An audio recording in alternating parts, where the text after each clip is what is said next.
Mare, kaya mo pa ba? Parang hirap na hirap ka na yata ah. Manganganak ka na ba? Hindi, ano ka ba? 6 na buwan pa lang ang tiyan ko. Baka ikaw ang manganganak na. 7 buwan na yan.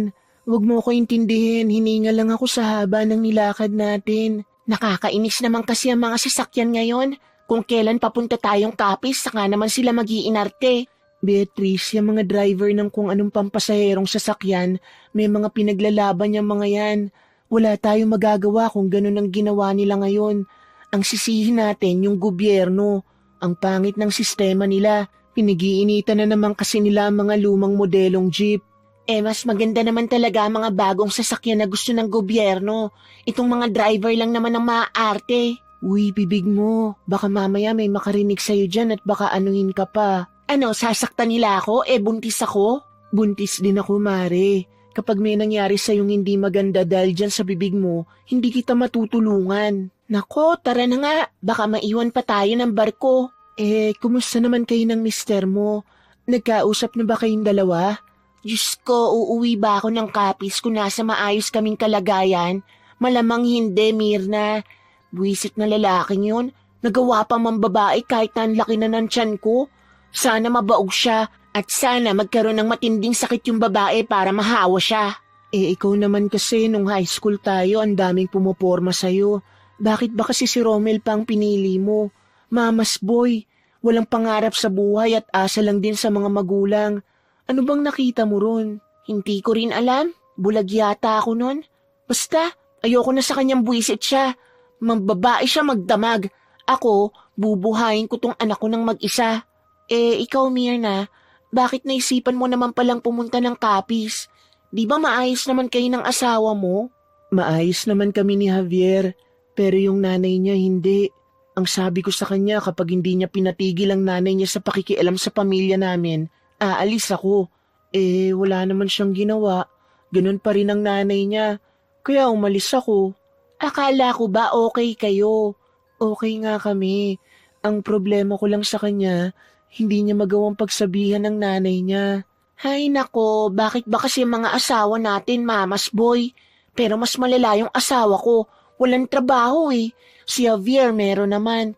Palang talaga yung nanay. Kaya Mare, pasensya na.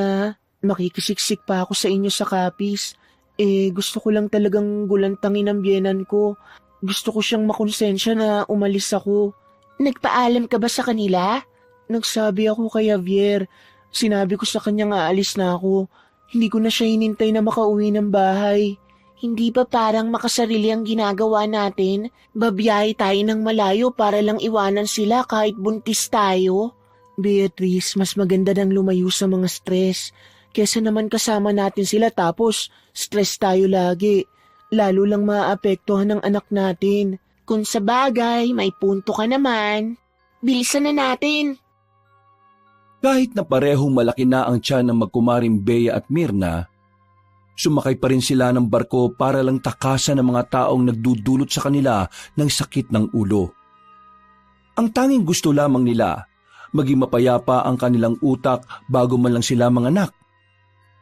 Wala na silang pakialam sa iisipin ng mga iniwan nila. Punong-puno na rin kasi sila. Wala na silang pasensya. Ubos na ubos na. Ang tanging iniisip na lamang nila ay isalba ang natitirang kakarampot na kapayapaan na meron sila. Dahil pareho namang may pera at nakakaluwag, nakakuha sila ng sariling kwarto para mas komportable silang dalawa. Maliit lamang yon pero sapat na yon para sa 2 buntis. Hindi ba masakit ang tiyan mo? Magsasabi ka kapag masakit ang tiyan mo ha? Hindi naman. Ikaw ba? Hindi naman, pero kanina masakit kasi sipa ng sipa tong anak ko. Magpahinga na muna siguro tayo. Nakakapagod din yung nilakad natin. Magpahinga ka na muna. Ikaw, anong gagawin mo? Aakyat lang ako, maglalakad-lakad. Pambihira ka, ang layo na nga ng nilakad natin tapos maglalakad-lakad ka pa ulit. Kasi gusto ko makalanghap ng sariwang hangin na may kasamang usok. O siya, ikaw ang bahala. Basta mag-ingat ka ha. Buntis ka, paalala ko lang. Buntis ka rin. Alam ko. Pahinga ka lang dyan. Akyat na ako. Nung gabing yun, marami ng tao sa tinatawag nilang upper deck. Siksikan na rin sa mga upuan. Pero maluwag-luwag pa rin naman ang daanan kaya hindi nag-alala si Bea na baka may makasagi sa kanya. Sa kanyang paglalakad, napansin niya ang isang lalaki na nakatayo sa gilid. Nakatingin ito sa kanya. Nung una, inakala niya na baka kakilala niya ito. Pero nang tingnan niya ito ng maigi, hindi niya naman ito mamukaan. Bakit ba nakatingin tong pangit na to sa akin? Lalapitan niya sana ang lalaki pero bigla na lang may mga kalalakihan na nagtakbuhan sa harapan niya kaya siya napigilan. Buwisit naman tong mga lalaki na to. Mga isip bata dito pa naghahabulan sa ibabaw eh. Malaglag sana sa dagat. Nang balikan niya ng tingin ng lalaki, bigla na lamang itong nawala sa paningin niya. Wala na sa kinatatayuan nito. Nilingon-lingon niya ang paligid, pero hindi na niya yun nasilayan pa. Napailing na lamang si Bea. Hindi niya malaman kung papaanong sa ganoong kabilis na wala na ang lalaki doon. Tumalo na yata sa tubig yung isang yun ah. Naglakad-lakad na lamang ang babaeng si Bea. Kahit na papaano, narelax siya dahil sa lamig ng hangin. Gumaan din ang pakiramdam niya. Pakiramdam na hindi niya maramdaman kapag kasama niya ang kanyang asawa. Nasira ang kanyang pagmumuni-muni nang may matandang lalaki na lumapit sa kanya. May mga dala-dala itong kwintas. Hindi niya sana ito papansinin dahil hindi naman siya bumibili ng mga ganoon. Pero kinalbit siya noon. Iha, kunin mo ito. Isuot mo ito. Pangontra ito sa masasamang elemento na maaaring lumapit sa iyo.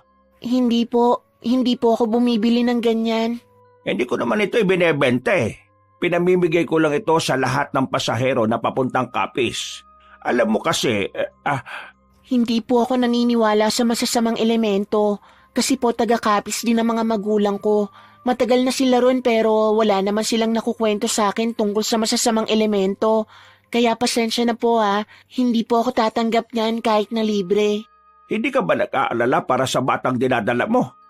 Mukhang hindi ka pa naman laking Capiz. Kung ayos lang po, iwan niyo na po ako. Umalis po ako sa amin kasi stress po ako eh. Ito lang yung oras para makapag-relax ako. Kung pwede lang naman po, no? Hindi ako makapaniwala na may isang buntis na tumatanggi sa mga pangontra. Ngayon po, kailangan niyo nang maniwala.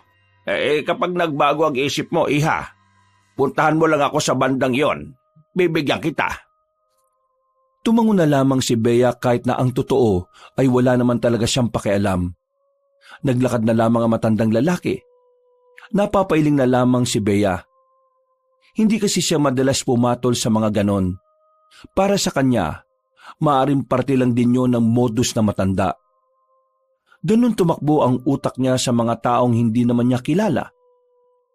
Matapos ang halos kalahating oras na pagmumuni-muni, binalikan na lamang niya ang kanyang kumare na si Mirna. Mahimbing na ang tulog ni Mirna, kaya naisipan na lamang din niyang matulog. Pero kahit na anong gawin niyang pikit, hindi siya dinadalaw ng antok. Maya-maya, bigla na lamang siya nakarinig ng boses ng lalaki na parang bumubulong mismo sa harapan ng tenga niya.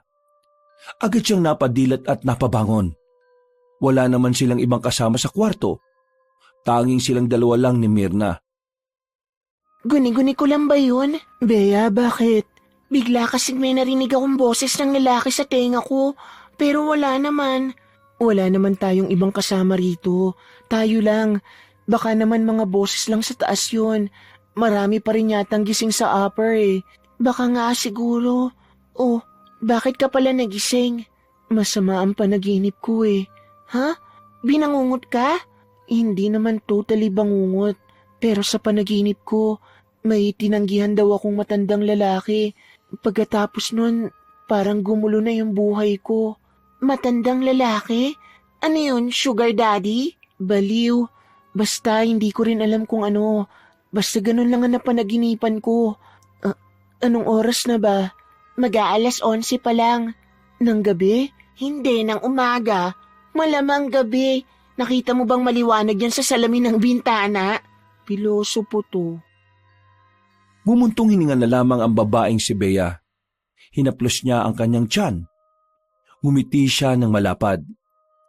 Sabik na siyang makita ang kanyang anak. Dahil parehong hindi na makatulog ang dalawang buntis, umakyat na muna sila sa taas.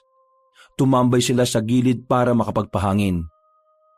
Hindi malaman ni Bea kung bakit tila hinahanap niya ang matandang lalaki na nakausap niya. Sinusuyod niya ng tingin ang paligid ng barko, pero hindi na niya makita pa yon. Bea, tignan mo. Ha? Tignan mo yung lalaki. Nakatingin sa atin, oh. Kanina pa yan. Iyan din yung lalaking tumitingin sa akin kanina. Parang bet niya yata ang mga buntis eh. Loka, tingnan mo yung tingin niya. Mukha mandurukot eh. Grabe namang mandurukot yan. Nagbook pa sa barko para lang mandukot. Oo, saan ka pupunta? Lalapitan ko. Tatanungin ko siya kung anong problema niya sa ating dalawa. Sigurado ka? Baka mamaya biglang manakit yan. Hindi naman siya mukhang baliw eh. Akong bahala. To talaga kahit kailan puro tapang eh. Buntis ka ha? Akong bahala. Hindi nagpapigil ang babaeng si Bea. Nilapitan niya ang lalaki na ilang metro lang naman ang layo sa kanila. Paglapit niya, nung una ay parang hindi pa siya nito naririnig, kaya naman tinapik niya ito ng malakas sa balikat. Anong atin, kuya? Ha? Bakit? Kanina mo pa kami tinitingnan. Kanina rin nung ako lang mag-isa. Tinitingnan mo ko. May problema ka ba sa amin? Wala akong problema sa'yo. Hindi ba kayo pwedeng tingnan? Oo, hindi. Parang nakakabastos ka eh. Sa lakas ng boses ni Bea, napapatingin na sa kanila ang ibang naroon. Pero parang wala lang pakialam ang lalaki. Nanatili itong kalmado at blanko ang reaksyon ng muka. Type mo ba kami? Mahilig ka ba sa mga buntis? Ano? Oo, gusto ko mga buntis eh. Eh, bastos ka naman pala talaga eh. Hindi nagsalita ang lalaki. Tumingin lamang ito sa kanya. Yung tingin nito, para bang tumatagos hanggang sa kaluluwa niya. Sa hindi malamang dahilan, biglang nakaramdam ng kaba si Bea. Naramdaman na lang din niya na naglilikot na ang sanggol sa kanyang sinapupunan. Samantala, lumapit na rin si Myrna nang mapansing tila nagkakainitan na ang dalawa. Bea, halika na. Huwag ka na makipagtalo pa. Baka makasama pa yan sa bata. Kuya, sa susunod ayusin mo naman ang tingin mo. Nakakabastos kasi kung paano mo kami tingnan eh. At kung may kailangan ka o may gustong sabihin, pwede mo namang sabihin agad. Masarap ang mga buntis eh. Kuya naman, tingnan mo, sabi sa'yo bastos ang isang to eh. Hindi pa man tapos magsalita si Bea, naglakad na palayo ang binata.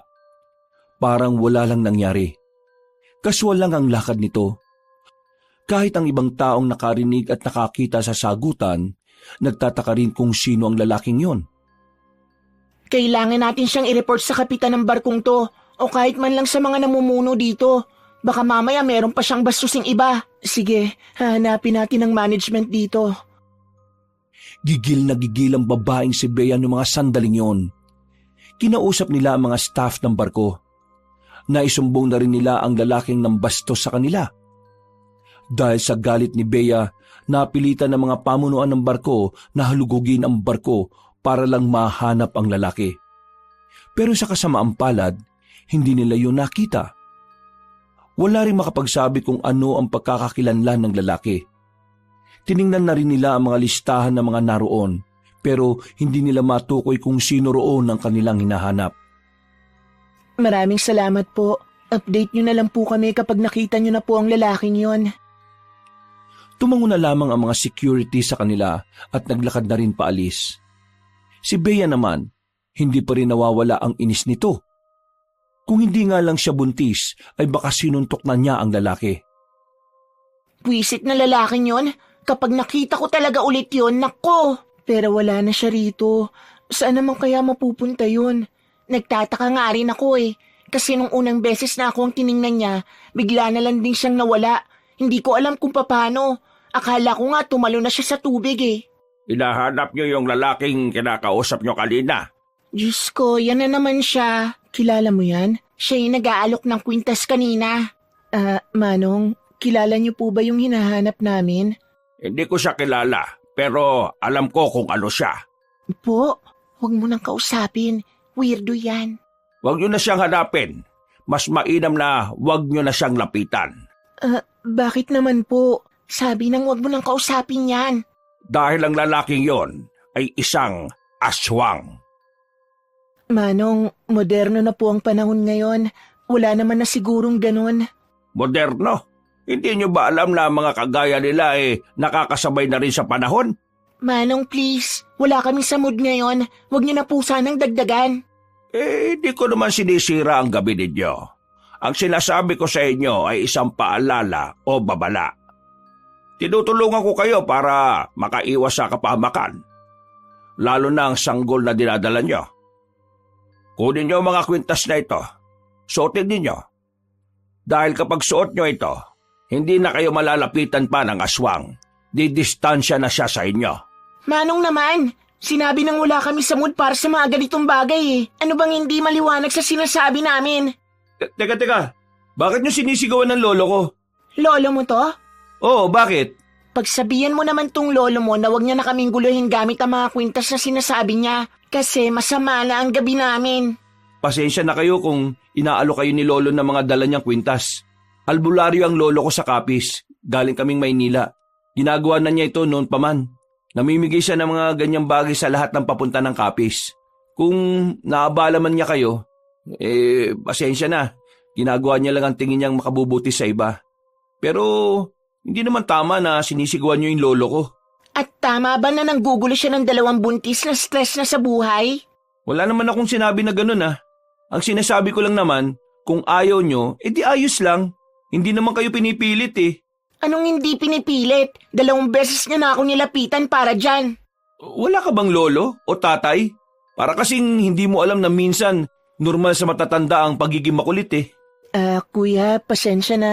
Aalis na lang kami. Pakisabihan na lang din ng lolo mo. Walang ginagawang mali ang lolo ko. Ayaw nyo lang kasi siyang pakinggan eh. Kahit na ang totoo, kapakanan nyo lang naman ang iniisip niya. Pero kung ayaw nyong maniwala, edi sige, walang problema. Pero eto lang ang sasabihin ko ah. Wag na wag kayong magsisisi na tinanggihan nyo ang inaalok ng lolo ko. Talagang hindi kami magsisisi, kuya, kasi nakakaabala. Dali mo na nga yan, lolo mo, kasi lalo lang nasisira ang gabi namin eh. Gusto ko lang humingi ng paumanhin kung nakukulitan kayo sa akin. Pasensya na at naabala ko kayo. Wala akong ibang intensyon kundi ang kaligtasan lamang ng inyong mga anak. Hindi ko na kayo pipilitin pa kung ayaw nyo akong paniwalaan at pakinggan. Pero kung sakaling mangailangan kayo ng tulong, nandun lang kami sa dulong banda. Tara na lo, huwag na kayong magmagandang loob sa mga taong mga masasamaang ugali. Anong sinabi mo, kuya? Wala akong naririnig. Kalalaki mong tao, papatol ka sa babae? Ikaw nga, walang galang sa matanda eh. Baka hindi ka napalaki ng maayos na magulang mo, no? Halata naman sa height eh. Good luck na lang sa batang isisilang mo. Sana hindi niya manahin ang ugali mo. Baka ikaw ang hindi napalaki na maayos. Beatrice, tama na. Kuya, sige na. Umalis na kayo. Lalong nanggigil si Bea ng mga sandaling yon. Hindi nito inakala na may makakatapat siya at may taong iinsulto sa kanya. Huminga na lamang siya ng malalim. Pilit niyang ikinakalma ang kanyang kalooban. Ayaw niyang madagdagan pa ang stress niya, kaya sinubukan niyang palagpasin ang nangyari. Beatrice naman, alam mo nang hindi tayo pwedeng ma-stress. Talagang nakipagsagutan ka pa rin sa lalaking yun. Paano kung may masamang mangyari sa anak mo? Mag-isip ka nga. Anong gusto mong gawin ko? Hayaan ko na lang na ganon? Beatrice, hindi naman tayo inaargabyado ng matanda. Kinausap lang tayo. Masyado ka lang talagang emosyonal kaya iritado ka. At kinakampihan mo pa yung maglolo na yon?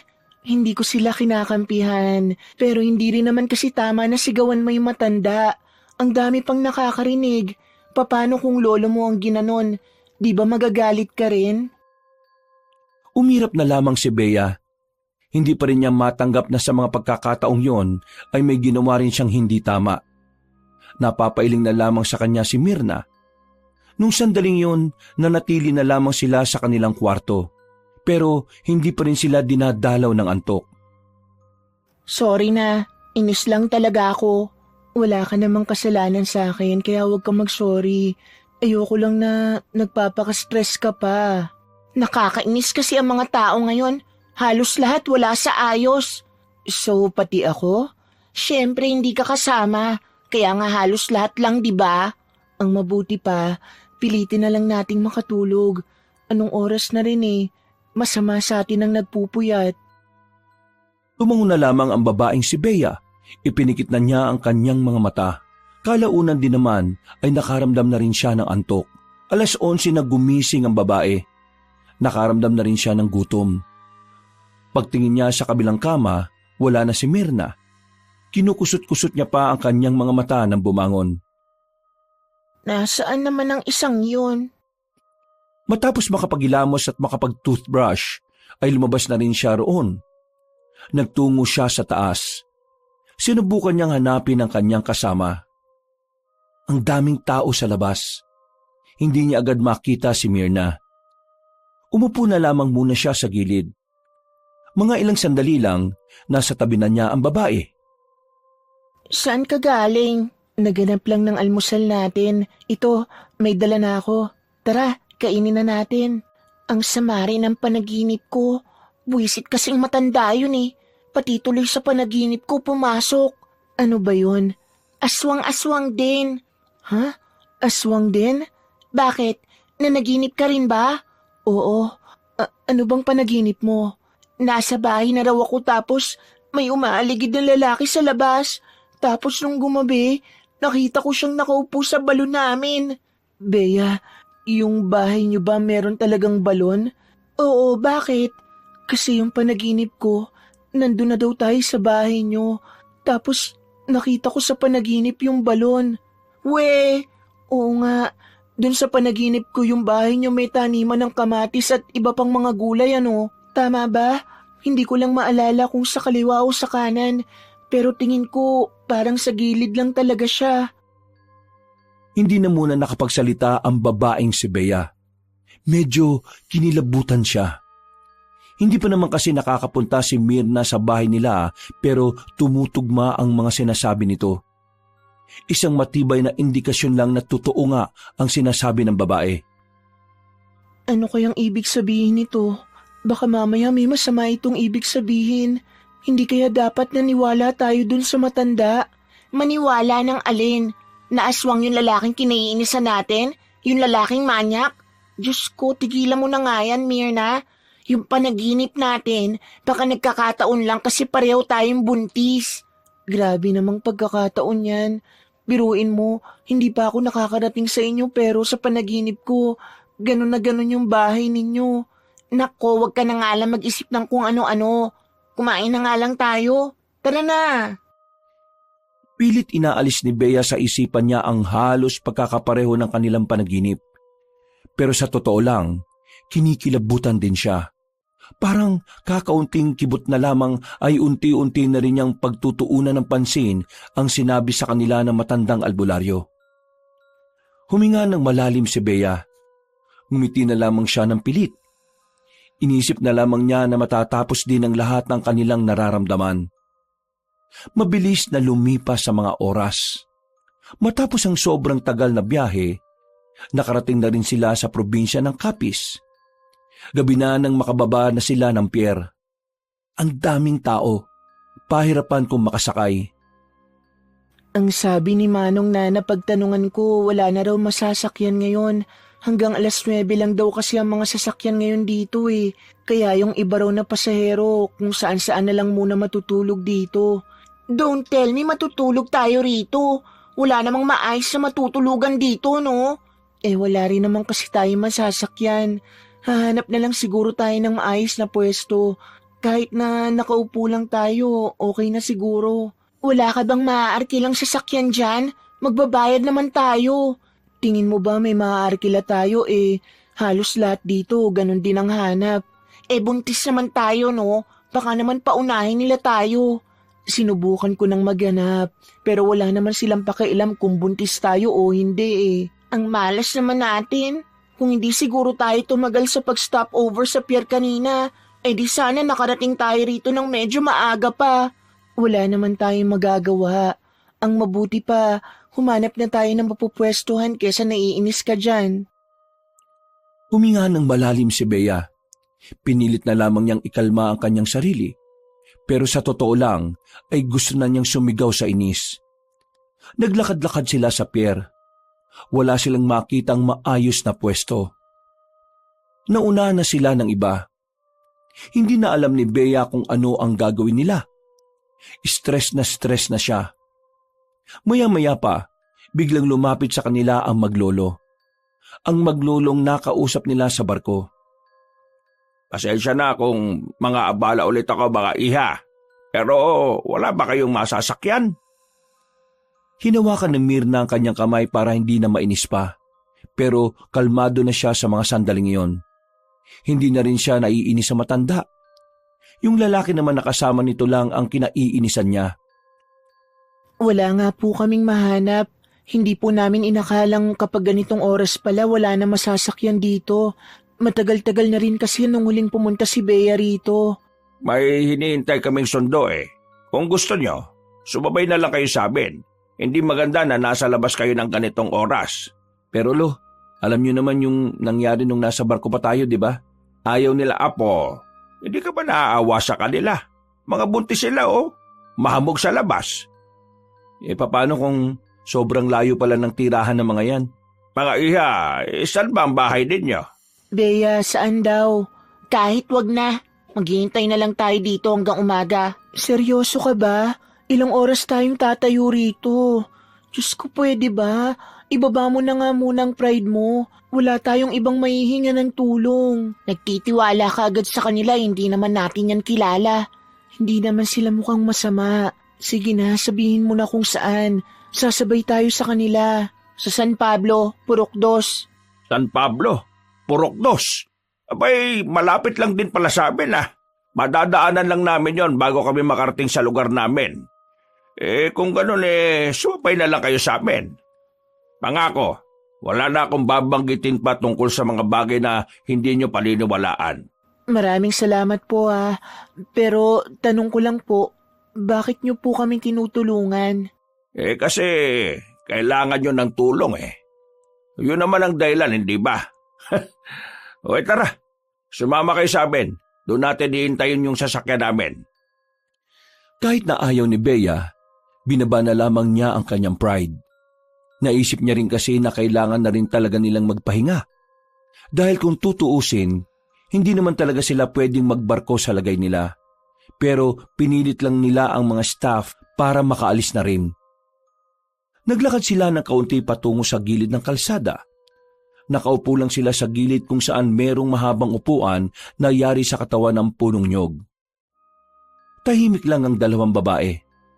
Pinakikinggan lamang nila ang maglolo. Ano na raw ba sabi ni Weweng? Nasa biyahe na siya eh. Kanina pa. Baka mga 5 minuto lang nandito na yon. Yung lalaking pinapahanap nila sa barko, hindi mo na ba talaga nakita kanina? Nakita ko kanina pababa na rin ng barko pero biglang nawala eh. Mailap talaga ah. Kung nakababa na rin, dapat pala di natin iwan tong dalawa. Sigurado ka ba talaga, Lo? Aswang yung lalaking yun? Ha? Bakit parang hindi ka sigurado? Marunugis ka, di ba? Ba'y dapat alam mo kaagad? Lo, parang normal lang naman kasi siya eh. Malay ko ba sa lalaking yun? Kaya nga dapat hindi nating iwan tong dalawa. Mas maganda sana kasi kung may pangontra sila kaso, wag na nga nating ipilit. Ihatid na lang natin sa kanila. Oh, ayun na pala si Wewing eh. Isang lumang van ang tumigil sa kanilang harapan. Bumukas ang bintana at nakita nila ang lalaking nasa loob. Nakangiti kagad ito. Lo! Ha! Kanina pa ba kayo? Sensya na ha! Ay, di naman. Ngayon lang naman. O, sakay na.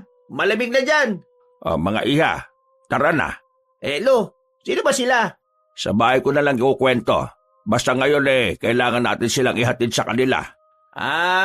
Sige. Pasok na. Inalalayan sila ng lalaking si Nathaniel. Hindi nagtagal ay agad na rin silang umandar. Habang nasa biyahe, tahimik pa rin ang dalawang babae.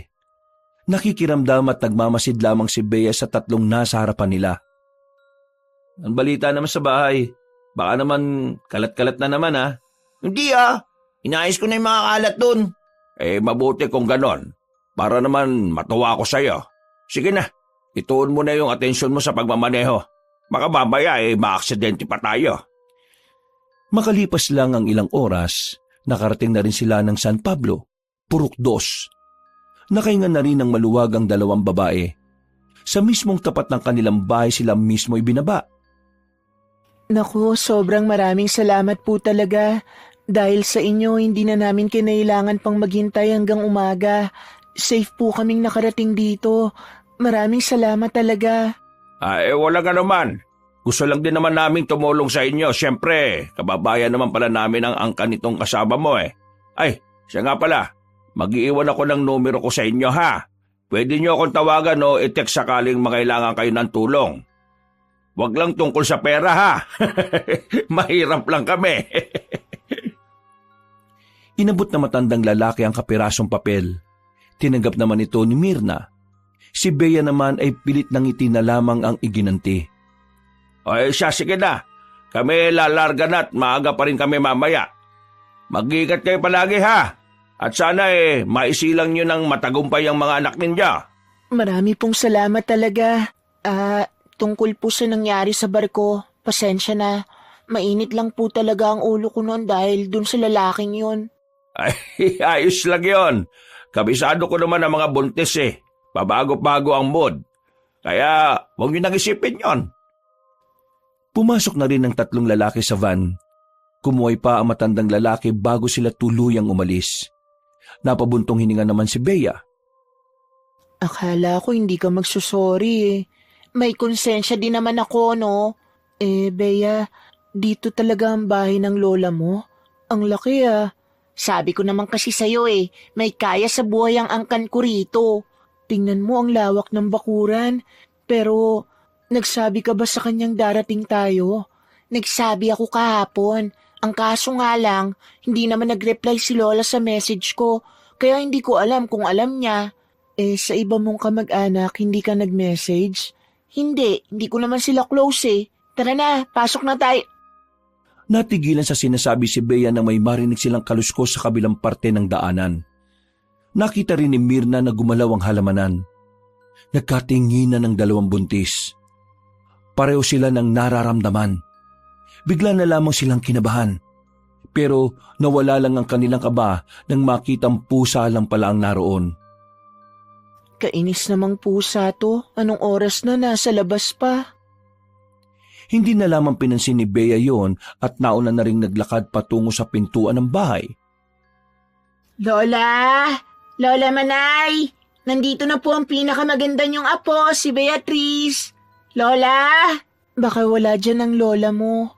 Saan naman pupunta yun? Ito lang naman ang bahay niya. Baka naman makabulahaw tayo. Lola! Nandito na kami! Habang kumakatok si Bea, napatingin si Mirna sa gilid ng bahay kung saan naroon ang puno ng kaimito. Sa hindi malamang dahilan, tila nakakaramdam ng kakaiba ang babae. Nagtindigan ang kanyang mga balahibo. Hindi niya maintindihan kung bakit. Pero isa lang ang sigurado ni Mirna ng mga sandaling yon. Parang may kung sinong nakamasid sa kanila mula sa punong yon. Diyos ka, ikaw na ba yan, Beatrice? Ako na nga ito, Lola. Ito po si Mirna, kaibigan ko. Naku mga buntis to, pumasok kayo, pasok! Pinagandaan agad sila na matandang babae ng masarap na tableya. Binigyan din sila ng makakain at sa sala sila nag-usap-usap. Buntis kayo bakit pa kayo bumiyahe ng sobrang layo? Nako, kung alam ko lang di sana pinasundo ko na kayo kanina. Lola, nag-text din ako sa inyo. Tumawag din ako kaso ang hirap ninyong kontakin. Nako ka, yung cellphone nasira na nung nakaraan. Kaya wala akong ginagamit ngayon. Ayun, hindi ko alam na pupunta kayo. Bakit nga pala kayo nagpunta? Ano bang meron? Ikukwento ko na lang po sa inyo mamayang umaga, Lola. Mukhang naistorbo ko ang tulog niyo Hindi naman. Mababaw lang din naman kasi ang tulog ko Ay, siya nga pala. Eto ang kaibigan mo. Kumari mo ba ka mo? Oo, La. Magkumari kami sa anak din ng kaibigan namin. Kumusta ka naman, iha? Buti naman at sinamahan mo ang apo kong ito. Kasi nakiusap po ako sa kanya na sumama. May problema din po kasi ako sa amin. Alam ko na. Kaya kayo narito kasi tumatakas ba kayo sa stress? Sa asawa yan, ano? Galing mo, La. Sarap mong kurutin. Nagtawanan sila pero maya-maya lang. Tinulungan na sila na matanda na umakyat sa taas. Inihatid sila nito sa magiging kwarto nila. Malaki ang kwarto sa itaas. Malinis din. Saktong-sakto yon para sa kanilang dalawa. Wala nga lang electric fan. Pero masarap naman ang hangin sa labas kaya buksan nyo na lang ang bintana. O ano, ayos na ba kayo rito? Ayos na po kami rito, La. Maraming salamat. Magpahinga ka na po ulit. O siya, sige. Pupunta na ako sa silid ko, ha? Matutulog na ulit ako. Maraming salamat, Lola. Laki ng bintana, Mars. Sara natin. Wala ngang electric fan. Hayaan mo na lang para makapasok ang hangin. Mula sa kinalalagyan nilang kama, natatanaw ni Mirna ang puno ng kay Mito sa labas.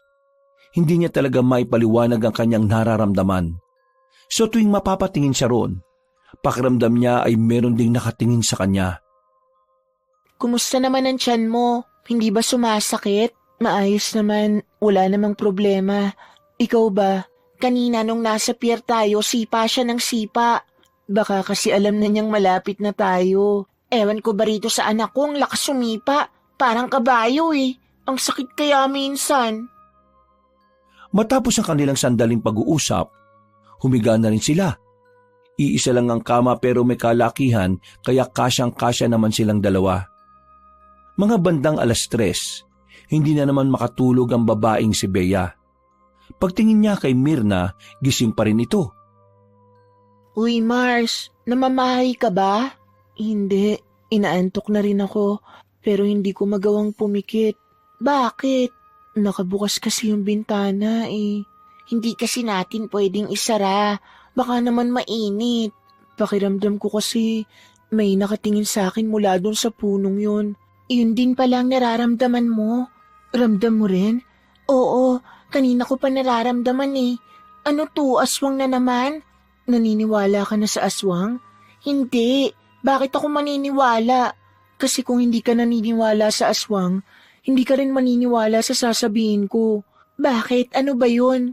Pakiramdam ko, merong engkanto dyan sa punong yan.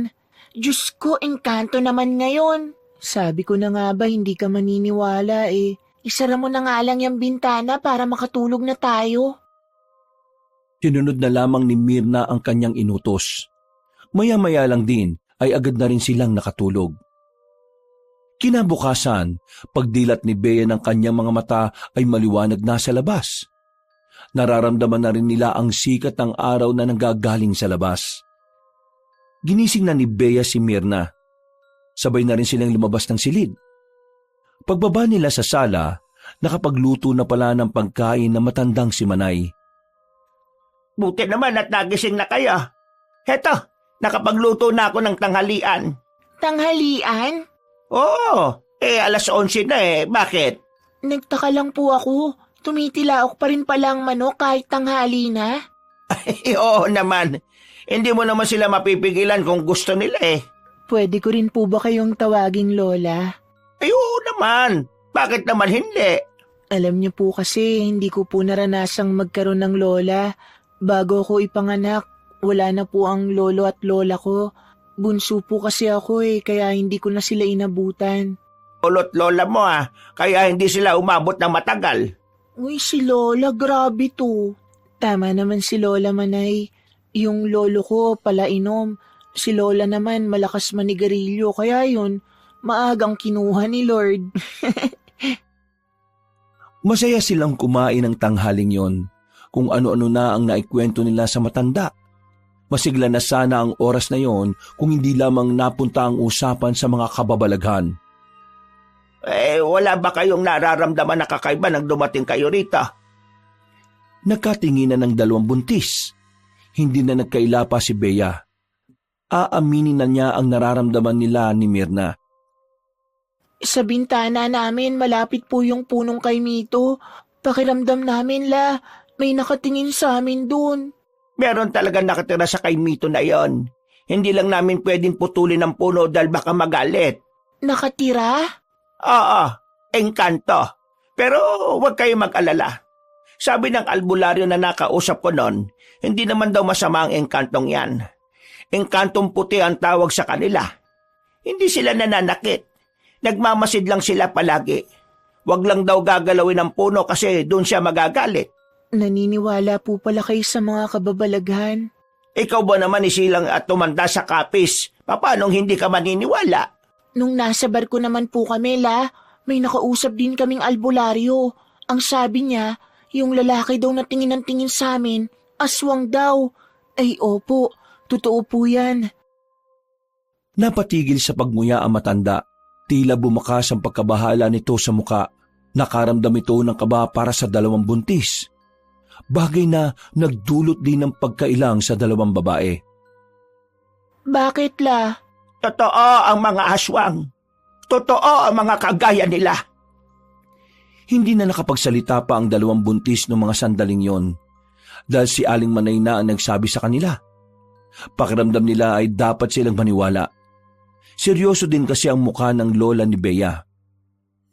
Hindi naman siya tinatakot ko kayo. Pero totoo ang mga aswang. Lalong-lalo na rito sa Kapis. Kung nabasa ko nga lang ang text mo, Bea, sasabihin ko sa iyong wag na kayong tumuloy. Pero dahil nandito na naman kayo, alangan namang pauwing ko pa kayo. Totoo man o hindi ang aswang, gusto ko sanang dumito na muna sa inyo hanggang sa mga anak ko. Hindi ako pwedeng ma-stress sa amin Baka ano pang mangyari sa anak ko. Ganun din si Myrna. Kailangan namin pareho ng payapang lugar. Tahimik at malayo sa asawa at biyan ng babae na pakailamera. Kung ganun naman pala ang dahilan ninyo, sige. Pero ito lang ang gusto ko. Habang naririto kayo, sumunod kayo sa mga paalala ko. Para na rin naman ito sa inyong kaligtasan. At siyempre, sa inyong mga anak na rin. Sige po, makikinig kami sa inyo. Wag na wag kayong kakausap ng mga taong hindi nyo namang kilala. At wag na wag din kayong magpapatapik sa balikat.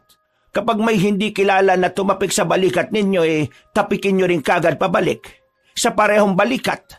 Kung sa kanan kayo tinapik, sa kanan nyo rin tatapikin. Para saan naman po yun? May paniniwala kasi na may mga aswang na tumatapik ng balikat ng tao para lasunin o kaya gayumahin ang biktima nila. Para maibalik sa kanila yon, tatapikin mo rin sila sa balikat. Ganun na po ba talaga kalala rito sa probinsya? Hindi naman malala. Ito ay mga paalala lamang para sa mga posibleng mangyari. Hindi naman din kayo taga rito. Buntis din kayo. Mainit kayo sa mga mata ng mga aswang. Kung sakaling nandito pa man sila. Sige po, Bukas na bukas, aalis ako para mahanapan kayo ng pangontra. Mahirap na. Mas maganda nang sigurado tayo. Matapos ang pananghalian na iyon, ay nag-iwan sa kanila ng palaisipan ng sinabi ng matandang babae. Noong mga oras na iyon, hindi nila alam kung sisimulan na nilang paniwalaan ng mga bagay na noon ay hindi nila siniseryoso. Bandang 3:00 ng hapon, naiwan ang dalawang buntis sa bahay. Nakatambay lang sila sa bakuran. Habang nagkukwentuhan, napansin nila ang puno ng kaimito. Mga ilang segundo silang napatingin doon. Nang makaramdam sila ng pagkailang, dito na nila iniwas ang kanilang tingin. Kanina, aswang. Tapos ito namang puno na to, may engkanto. Engkantong puti ba yung sinabi ni Lola? Oo, engkantong puti. Pero alam mo, nung nagpunta rin ako sa probinsya ng mother side ni Javier, may mga naririnig din akong kwento tungkol sa mga engkanto Sige nga, ano yun? Hindi ka ba matatakot kung ikukwento ko? Hindi ko pa nga sigurado kung maniniwala ako Bakit ako matatakot? Di kwento ko na nga lang din. Yung dun sa probinsya nila, may engkanto daw sa tapat ng ilog. Tapos yung buntis na laging naglalakad-lakad, napadpad dun. Tapos, alam mo ang nangyari? Ano? Nadapa. Anong kinalaman ng engkanto dun? Nadapa siya pero may sumalo daw sa kanya. Lalaki, maputi, matangkad, gwapo. Tapos, engkanto pala yun. Alam mo kung anong sunod na nangyari? Nalaglag yung bata kasi gusto ng engkanto na sumama siya sa mundo nila. Ang kaso tumanggi siya. Ginantihan yung bata. At yan base sa kwento ng mga kamag-anak ng asawa mo? Oo, Maniniwala ka dun sira ulo nga yung biyenan mong yun basta ganun daw yung nangyari. Bea, tingin mo, hindi naman siguro mangyayari yun sa atin, no? Lalo na meron palang engkanto dyan sa punong yan. Nagkibit-balikat na lamang si Bea sa sinabi ni Mirna. Dahil wala naman na silang magagawa sa labas at hindi pa rin naman nakakabalik ang matandang babae, pumunta na lamang sila sa loob. Nanatili lang si Bea sa sala, habang ang babae namang si Mirna ay nagtungo sa kanilang silid. Naiwan siyang mag-isa sa sala. Abala lang siyang nanunood ng TV nang biglang may marinig siyang sitsit. Hindi niya alam kung saan yun nanggagaling. Akala niya pa nga nung una ay nagkakamali lang siya ng dinig. Pero paulit-ulit lang ang sitsit. Habang tumatagal pa nga, mas lumalakas. Hindi na nakatiis pa ang babae. Tumayo na siya at sumilip sa labas. Wala naman siyang nakitang kung ano. Kahit na alam niya sa sariling hindi na normal ang nangyayari, pinagsawalang bahala pa rin niya. Kinagabihan, Ay nako, pasensya na kayo't ginabi na ako ng uwi. Ang dami ko pa kasing siningil. Yung iba pahirapan pang magbayad. Pero may mga binili akong pagkain dito. Masustansya ito para sa mga kagaya niyong buntis. Nagluto na rin pala ako, para kakain na lang. Ay nako, masarap ba niluto mo? Masarap pong magluto yan si Bea. Eh mukhang may makakatalo na ng mga luto ko agad silang nagsalo-salo sa hapagkainan ng mga sandaling yon. Masaya ang kanilang hapunan. Ikinuwento ni Aling Manay ang lahat ng naranasan niya sa buong maghapon. Pagkatapos ng hapunan, si Bea na ang nagkusang maghugas ng plato, habang si Mirna naman ang naglinis at nagwali sa sala. Aray ko! Oh, bakit Bea? Masakit ba ang tiyan mo? Oo, pero ayos lang ako. Yung sipa ng anak ko parang galit Diyos ko, nataranta ako sa'yo. Akala ko kung ano na. Pero alam mo, pareho tayo. Ganyan din sumipa ang anak ko Pansin ko mula nang dumating tayo rito. Hindi sila mapakali. Sipa sila ng sipa. Baka kasi nahanap na nila ang tatay nila. Naalala ko na naman si Romel. Nabubwisit ako sa mukha Naku, wag mo nang isipin. Mas lalo ka lang maiinis Sige na, tapusin na natin ang mga ginagawa natin.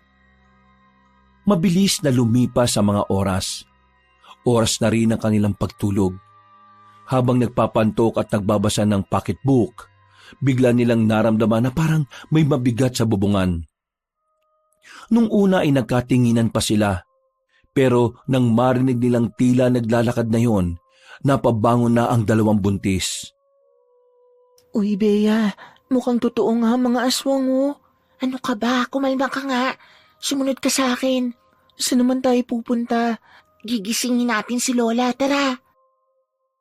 Marahan ang ginawa nilang pagakbang para hindi sila marinig kung sino man ang nasa bubungan. Pero ang hindi nila alam, amoy na amoy ng nilalang ang kanilang dinadalang sanggol. Lola, gising ka pa ba? Bea, bukas naman yung pinto. Itinulak nila ang pinto at nakita nilang mahimbing na ang tulog ni Aling Manay. Pero kahit na ganon, sinubukan pa rin nila itong gisingin. Pero nadismaya lamang sila nang hindi yung tumutugon. Nakita nila ang bote ng lambanog na kalahati na ang bawas. Malas, uminom pala si Lola. Anong gagawin natin? Dito lang tayo sa loob. Alangan namang lumabas pa tayo. Dito na lang tayo sa kwarto ni Lola Manay. Siniguro nilang nakasarado ang lahat ng bintana sa sala, pati na rin sa silid na matandang babae. Maya-maya pa, naramdaman na lamang nila na parang meron ng naglalakad sa sala. Hinawakan ni Bea ang kamay ni Mirna para mabawasan ang takot nito. Kahit na papaano ay kumalma rin naman ang babae. Samantala, naglakas loob naman si Bea na sumilip sa maliit na butas sa pintuan. Hindi niya inaasahan ang kanyang nakita.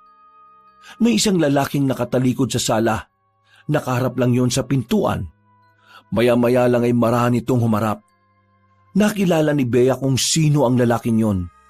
Ito ang lalaking bumastos sa kanila sa barko. Totoo nga. Totoong sinasabi ng matandang yon. Aswang yung lalaking yon. Ha? Dito ka lang. Teka, anong gagawin mo? Papalayasin ko yung lalaki. Nababaliw ka na ba? Ikaw nga rin ang nagsabi. Totoong sinasabi ng lalaking albularyo. Tapos lalabas ka? Paano kung lapain nun ng tiyan mo? Kung hindi natin siya papaalisin, hindi tayo makakaalis dito. Mas maganda nandito lang tayo. Ang mahalagay, ligtas naman tayo rito. Itinikom na ni Bea ang kanyang bibig nang makitang naglakad na ang lalaki palapit sa pintuan. Umalis na sila roon at tumabi sa gilid ni Aling Manay. Kinuha ni Bea ang bote ng lambanog. Yun ang tanging bagay na tingin niya ay makakapagligtas sa kanila. Alam ko nandiyan kayo. Huwag niyo na akong pahirapan. Hinahanap ko kayo halos isang araw. Tumigil ka! Kung ano ka man, wala kaming pakialam. Kapag sinubukan mong pumasok dito, ipapalo ko sa itong bote na to. Amoy na amoy ko ang sarap ng sanggol. Nababaliw ako sa sarap eh. Sobrang nababaliw na ako. Kaya naman, lumabas na kayong dalawa dyan. Kapag hindi kayo lumabas, wawasakin ko ang pintuang ito. Bea, anong gagawin natin? Diyos ko. Yung numero ng albularyo, nasa kwarto natin. Malas, hindi mo ba matandaan? Hindi eh. Narinig na lamang nila ang gumagalaw-galaw na ang doorknob ng pinto. Indikasyon na nagsisimula ng tangkay ng lalaking aswang ang kanilang kinalalagyan. Kahit na hindi naman relihiyosong tao si Bea, makailang ulit niyang pinagdasal na sana ay may tumulong sa kanila. Hindi rin kasi nila pwedeng asahan na matandang si Manay. Bukod sa lasing ito, alam nilang sa katandaan nito ay hindi rin naman ito kakayanin ng lalaking aswang. Maya-maya lang, nagtaka sila dahil meron na silang narinig na tinig na matanda sa sala. Isang tinig na hindi naman nila kilala. Ayon sa kanilang pagkakarinig, tila pinapaalis na matanda ang lalaking aswang na nanggugulo sa kanila. Lubayan mo ang dalawang buntis na yan! Huwag ka makailam dito. Magkaiba mundo nating dalawa. Wala kang kinalaman dito. Lubayan mo sila. Wala rin sila kinalaman sa gusto mong mangyari. Sinusubukan ko lang isalba ang sarili ko sa gutom. Huwag ka makialam. Hindi ako papayag na gawin mo silang pagkain.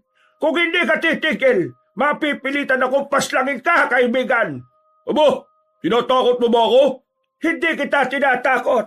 Pero kayong mga aswang, alam niyo naman siguro kung ano ang kakayahan ng mga kagaya ko. Nung mga sandaling yon, hindi nila maintindihan kung ano na ba ang takbo ng usapan ng dalawa sa labas. Masyado ring mahiwaga ang dating na matandang naririnig nila. Nagpatuloy pa ang usapan ng dalawa hanggang sa tuluyan nang umalis ang aswang na lalaki. Narinig pa nilang padabog na isinarado ang pintuan sa sala. Nang masiguro nilang wala na ang aswang, lumabas na rin sila sa silid. Sinubukan nilang sumilip sa labas. Nakahinga sila ng maluwag nang masigurong nakalis na nga talaga ang aswang. Samantala, meron naman silang nakitang liwanag na nagmumula sa puno ng kaimito. Hindi sila makapaniwala. Para kasing nagkaroon doon ng portal kung saan nanggagaling ang nakakasilaw na liwanag. Bea, ano yun? Bakit akong tinatanong mo? Bea, parang lagusan yata yan. Diyan yata nakatira yung engkanto eh. Teka, yung matanda kanina, siya yung engkanto? Tara na sa loob, bilis. Uy, naririnig mo ba ako? Natulala si Bea sa harapan ng punong kaimito. Nakatingin lang siya sa lagusan. Parang merong umaakit sa kanya na pumasok din doon. Buti na lamang, nakatikim siya ng malakas na sampal sa babaeng si Mirna. Natauan siya dahil sa ginawa ng babae. Hindi na siya nito pabalik sa pintuan. Agad namang sinara ni Mirna ang pintuan sa sala. Ano bang ginagawa mo? Ha? Ginagawa ko? Beatrice, hindi mo ba alam na malapit ka nang pumasok doon sa lagusan? Ako? Papasok doon?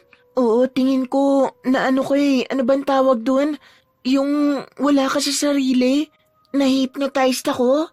Oo, gano'n na nga. My God! Nahaplos na lamang ng babae ang kanyang tiyan. Dahil takot sila magpunta sa silid nila dahil malapit yon sa punong kay Mito, nanatili na lamang sila sa sala. Gulong-gulo ang utak nila kung ano ang mararamdaman nila. Hindi pa sila nakaka-recover sa kilabot na idinulot ng aswang, dumagdag pa ang engkanto sa punong yon. Tingin ko ikaw ang gusto ng engkanto, tapos tayong dalawa naman ang gusto ng aswang. Diyos ko, ano ba nangyayari sa buhay natin? Tingin mo, kakailanganin ba natin ng tulong ng albularyo? Mamayang umaga, tatawagan na natin sila. Hindi ako makapaniwala. Totoo pala talaga sila. Noong mga sandaling yun na hindi na talaga nakatulog ang dalawang buntis, nawala na rin ang kakaibang liwanag sa puno ng kay Mito. Nanatili lang sila sa sala. Malapit sila sa kusina. Sa may bandang sulok sila tumambay kung saan abot na abot nila ang mga pangsaksak. Kinabukasan, nang makita nilang maliwanag na sa labas, nagkaroon na rin sila ng lakas ng loob na pumunta sa silid. Hinanap nila ang papel kung saan nakasulat ang numero ni Mang Morong. Pero sa kasamaang palad, hindi na nila yun makita. Saan mo ba talaga nilagay? Dito lang yun sa bulsa ng bag ko eh. Baka naman nahulog sa labas bago tayo pumasok dito. Hindi, paano mahuhulog nakasuksok nga yun dito sa bag ko. Bea, hindi kaya sinadya ng engkantong mawala yun para hindi tayo makahingi ng tulong sa albularyo? Bakit naman niya gagawin yun hindi ba engkantong puti siya? Hindi naman daw siya masama eh. Kung hindi siya masama, bakit kanya gustong pumasok sa lagusan? Hindi ko rin alam. Hintayin na lang siguro nating magising si Lola. May kakilala siyang albularyo. Yun na lang ang asahan natin. Para kahit na papaano ay malibang at makalimot, naglinis-linis na lamang sila ng bahay. Pero iniwasan na lamang nilang magawi sa harapan ng puno ng kay Mito. Naganda na lamang din sila ng kanilang pagkain para sa pananghalian. Ilang minuto bago ang 11:00, nagising na ang matandang si Manay at agad nilang naikwento ang mga nangyari. Namulagat ang mga mata nito. Baka sa mukha ng matandang babae ang pagkabahala. Hindi maganda to. Dalawang nilalang ang nakakaroon ng interes sa inyo. Ang isa ay dahil sa mga sanggol na dinadala ninyo at ang isa naman ay gusto kayong gawing reyna ng mga engkanto. Pero si Bea lang po ang na-hypnotize ng engkanto. Hindi po ako kasama. Huwag kang kampante, iha. Sabi sa libro, ang mga matatandang engkanto ay mahilig. Hindi sila nakokontento sa iisang asawa lang. Diyos ko naman, nakakakilabot naman to. Lola, ano po bang kailangan nating gawin? Kailangan na natin papuntahin ang kakilala kong albularyo. Alauna na nang dumating na ang albularyo sa kanilang bahay. Pagkakita ni Bea at Mirna sa albularyo, ay nagtaka sila dahil nakilala nila yon. Kasama pa na matandang lalaki ang dalawa nitong apo, si Nathaniel at Wengweng. Hindi ko nakala na apo mo pala itong dalawa. Yung isa lang. Yung isa kasi dyan kaibigan niya pero parang apo ko na rin. Nagkakilala na ba kayo? Ay oo, kasama ko sila sa barko. La, sila yung sinasabi ko na nagsabi sa amin na yung lalaking bumaso sa amin aswang pala. Aling Manay, siniguan niya po ang lolo ko nung nasa barko kami. Nathaniel, hindi yun ang usapan dito Manay, wag mong pansinin yon. Pagtuunan natin ng pansin ang mga problema dito. Ngayon mga iha, ikwento nyo sa akin kung ano nangyari. Nung dumating pa lang kami dito, yung oras na inatid nyo kami, nakaramdam na kami ng kakaiba sa punong kay Mito na yun. Pakiramdam namin, may nakatingin sa amin. Tapos kagabi lang may lalaki naglalakad sa bubungan namin. Pero kalaunan, namalayan na lang namin na nakapasok na siya rito sa bahay. Siya yung aswang, yung lalaking nambasto sa amin sa barko. Nagawa niya kaming sundan dito. Muntik niya na kaming mabiktima pero habang nasa loob kami ng kwarto ni Lola Manay, narinig namin na may isa pang matandang lalaki nagsalita. Malumani ang boses, parang ang bait-bait kong pakikinggan. Pinagbantaan niya yung lalaking aswang. Natakot yung aswang at umalis. Pag-alis ng aswang, akala namin wala ng problema. Lumabas kami ng kwarto. Mula rito sa sala, Nakikita namin yung malakas na liwanag na nanggaling sa labas. Nang tingnan namin, nakita namin yung puno ng kaimito na may lagusan. Doon galing yung liwanag eh. Tapos hindi ko na alam ang sumunod na nangyari. Paano hindi mo alam? Wala ka nang maalala pagkatapos doon? Bigla na lang po kasi siyang nawala sa sarili. Naglalakad na siya palapit sa lagusan. Kung hindi ko pa po siya sinampal, hindi pa siya magigising sa katotohanan. Tapos ayun po, hinila ko siya pabalik dito sa sala. Morong, ano sa tingin mo nangyayari? Tama ang sinasabi mo, Manay. Pinag-aagawan sila ng dalawang nilalang. Gusto ng engkanto na kunin ng dalawang buntis, pero hindi para gawing asawa. Yung anak ng dalawang babaeng ito ay maaaring gawin niyang prinsipe ng Biringan. Bingihan? Biringan, hindi bingihan. Biringan, biringan. Ano po ang biringan?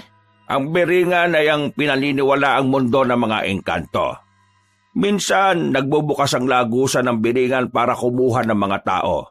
Kapag lalaki, ginagawa nilang alipin. Kapag babae, ginagawa nilang asawa. Pero kapag bata, ginagawa naman nilang tagapagmana. Anong pwede nating gawin ngayon, Morong? Dalawa problema natin. Kailangan nating isipin din ang lalaking aswang na nanggugulo sa kanila. Mabangis din yon, at maaari din silang mapahamak sa isang yon. Pero huwag kayo mag-alala. Itong si Nathaniel, isa siyang manunugis. Trabaho na niyang humanap ng aswang dito sa kapis at tutugisin niya. Dalawa sila nitong si Weweng. Sa kanila natin ipapaubaya ang paghahanap sa aswang. Habang ako naman, etong engkanto ang poproblemahin ko. Kung umuwi na lang po kaya kami, Lola Manay, yun din ang naiisip ko, Lola. Hindi. Wala ring saysay kung uuwi kayo. Bakit namang walang saysay? Hindi na nila kami masusundan doon. Ang kay Mito ba na yan, sasakay din ng barko para makasunod sa amin? Hiya, mali ka ng pagkakaunawa. Ang lagusan ay hindi nakadikit sa punong yon. Ang lagusan ay pinaghalo-halong negatibong enerhiya na nabubuo dahil sa lakas ng gumagamit nito. Ibig sabihin, kahit saan, kahit kailan, pwedeng lumabas ang lagusan. Kung uuwi kayo sa inyo, maaring makaiwas na kayo sa aswang. Pero sa engkanto, hindi. Susundan at susundan niya kayo. Isa pa, ang mga engkanto ay gumagamit din ng itim na salamangka. Kaya kaya nilang manipulahin ang panaginip nyo para lang mabiktima kayo. Makinig kayo sa kanila. Matagal ko na silang kilala. Subok na ang serbisyo nila. Manay, dito na muna ako ng ilang araw para mas mabantayan ko ang nangyayari. Ayos lang naman sa akin kung matutulog ako rito sa sala. Hindi ko kasi pwedeng iwan ang kasong ito, lalo na't engkanto ang kalaban.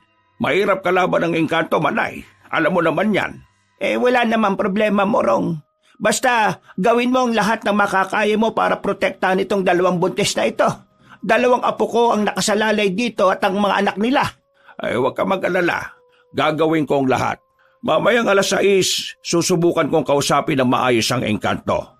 Kailangan ko lang ng prutas at alak para may alay sa kanya.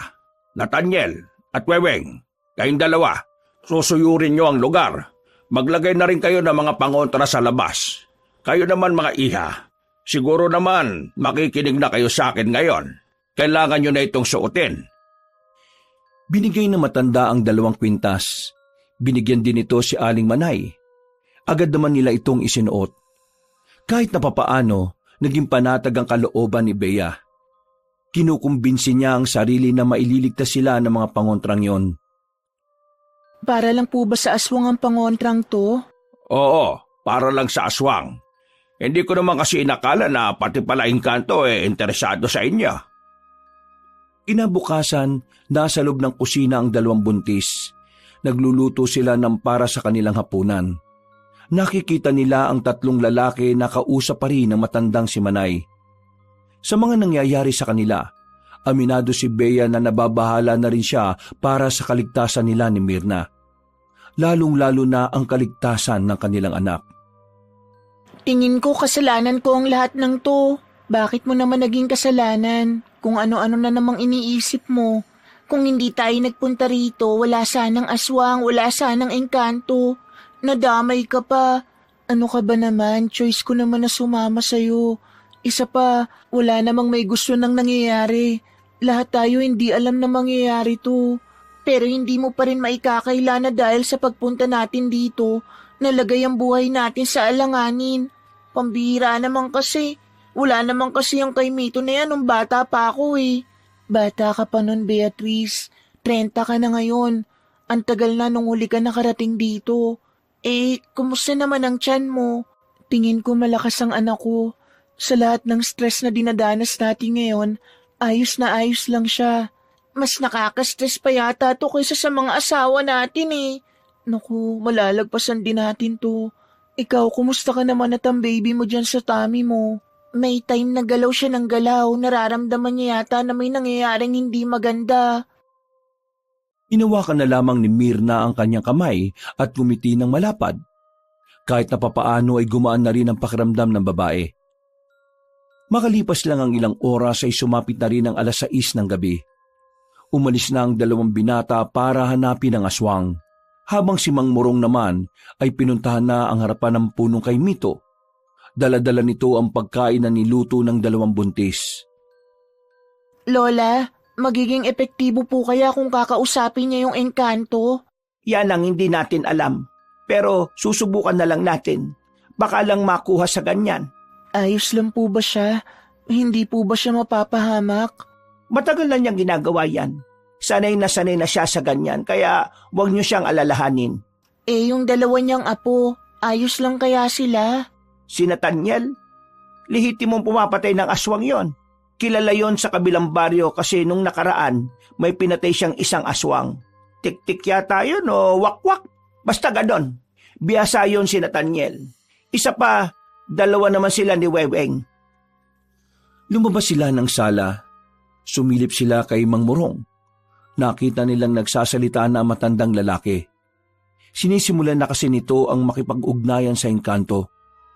Maya-maya lang din, nakita nilang napatayo na si Mang Morong. Nanlaki ang kanilang mga mata nang makitang may kumikislap sa katawan ng puno. Hindi na nagsayang ng sandali si Mang Morong. Agad itong umalis doon. Morong, yung ilong mo dumurugo. Ano pong nangyari? Nakausap niyo po ba? Oo, nakausap ko. Lalayuan niya na ba kami?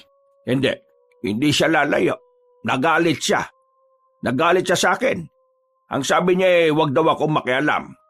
Kailangan niya raw ang 2 tagapagmana, kaya yung mga anak ninyo, yun ang punteriya niya. Diyos ko naman. Manay, mukhang hindi siya madaraan sa mabuting usapan kaya kailangan ko na rin gumamit ng kapangyarihan. Ha? Teka, ikaw? May kapangyarihan? Ano ba to? Nasa pelikula ba tayo? May kapangyarihan din ang mga albularyo? Iha, meron kaming tinatawag na anting-anting. Ang anting-anting ay nagtataglay ng iba't ibang kapangyarihan. Depende kung anong abilidad nito. Kailangan ko na itong gamitin. Malakas ang engkanto.